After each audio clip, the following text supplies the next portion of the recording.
This incredible story is really disturbing. It's a huge red light, a warning on how easily the truth can be suppressed by a mainstream media that puts politics now over journalism. You will recall last October, the New York Post reported that it had been handed emails by Trump lawyer Rudy Giuliani that had been found on a laptop abandoned by Hunter Biden, son of now President Joe Biden. And these emails, well, they spelt real trouble for the Biden campaign. The emails about Hunter Biden's drug taking, prostitutes, they weren't important. Interesting, not important. Much more significant were emails on this laptop about Hunter using, allegedly, his father's position as then vice president to land contracts with Chinese companies. He's even talking about hitching a ride to China with his dad, allegedly cutting his father in on the deal they got there.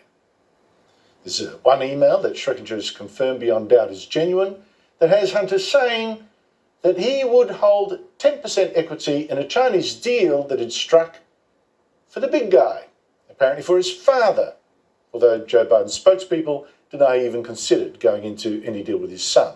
Another email, which Schreckinger has also verified, is a Ukrainian businessman thanking Hunter Biden for arranging a meeting between this man and Joe Biden, as again, vice president in the Obama administration, with oversight of Ukrainian policy. Now, the issue with that email is that this businessman was a top executive at a Ukrainian gas company, Burisma, that was being investigated for alleged corruption.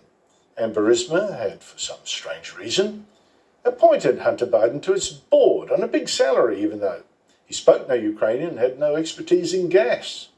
Again, Joe Biden's spokespeople say, well, there's no record of any such meeting with this businessman, not in Joe Biden's official schedule, to which some cynics might say, who'd be dumb enough to record that meeting? Anyway, all this obviously stank. These emails suggested a gross misuse of power, possibly corruption, although again Joe Biden denies that, and as yet there's no hard evidence of it either. So, for Joe Biden, this laptop story, these emails, they look like possibly costing him the election last year. I mean, all this broke less than 2 months out from election day. And the mainstream media, the media left, they knew this. They freaked. They didn't want Donald Trump to win the election. They just spent years campaigning against him. And they did not now want to help him by reporting these emails and asking Biden tough questions about them. So let me tell you how this story was killed, just in time to save the election for Joe Biden. For one, Politico, it broke stunning news, fake news we now know. Very senior former intelligence officers, more than 50 of them, including 5 former CIA chiefs or acting chiefs, had written a joint letter claiming that this laptop was probably fake. The whole thing had the hallmarks of Russian disinformation plot. Not that any of these intelligence officials had actually bothered to check all that. Oh no, that didn't matter because the grateful media just swallowed that welcome fake news, like CNN.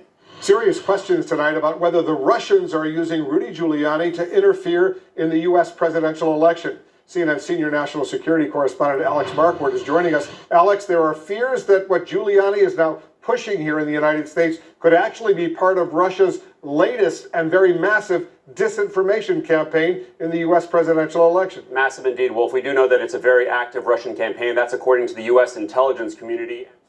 Yes, you just heard CNN there actually say back then it knew this was a Russian plot, Russian misinformation. Its own intelligence sources had confirmed it. It makes me wonder whether those sources ever existed. Media outlets like NPR publicly announced they had no interest at all in covering the story.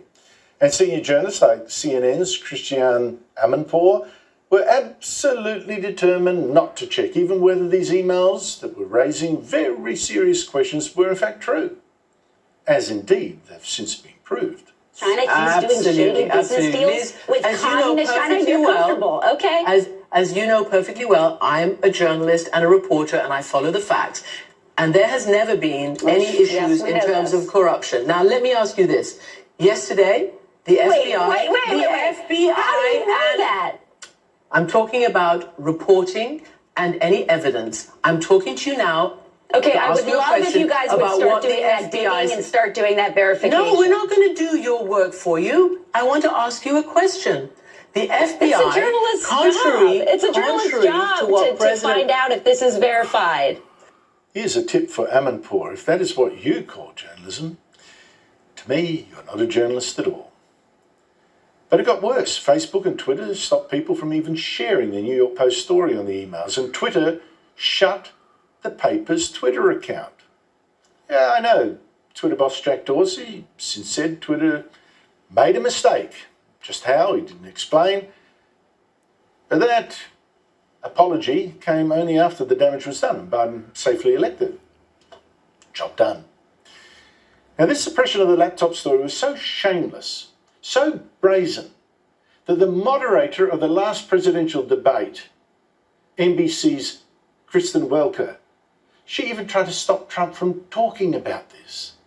She was much more concerned about trying to nail him on race politics, it seemed to me, while Joe Biden simply lied. Let me ask some follow-up. Please respond, and then we're going to have follow-up. If this stuff is true about Russia, Ukraine, China, other countries, Iraq, if this is true, then he's a corrupt politician. Right. So don't give me the stuff about how you're this innocent baby. Joe, they're calling you a corrupt politician. Hey, President Trump, I want to stay on the issue of race. We're talking about the issue. Laptop from hell. President Trump, we're talking about race right now, and I do want to stay on the issue of race. President Trump, And I have to respond to that. Please, because look, very quickly. there are 50 former national intelligence folks who said that what he's accusing me of is a Russian plan.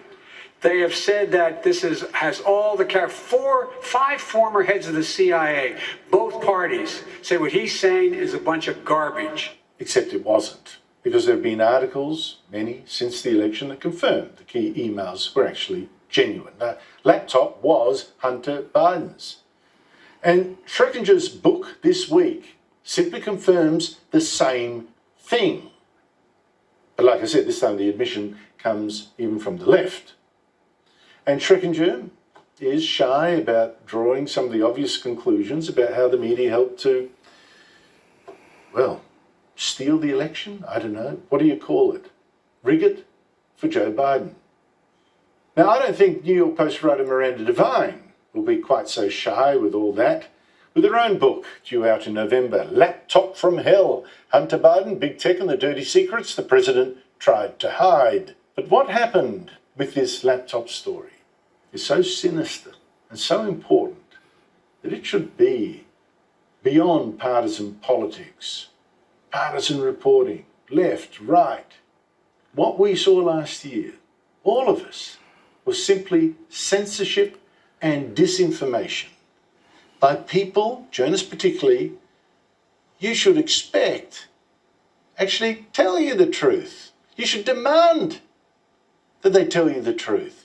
Tell you the news. But how often do we now see this? Journalists and tech giants, almost all of the left, deciding to tell the public only what's in their political interests for you to know.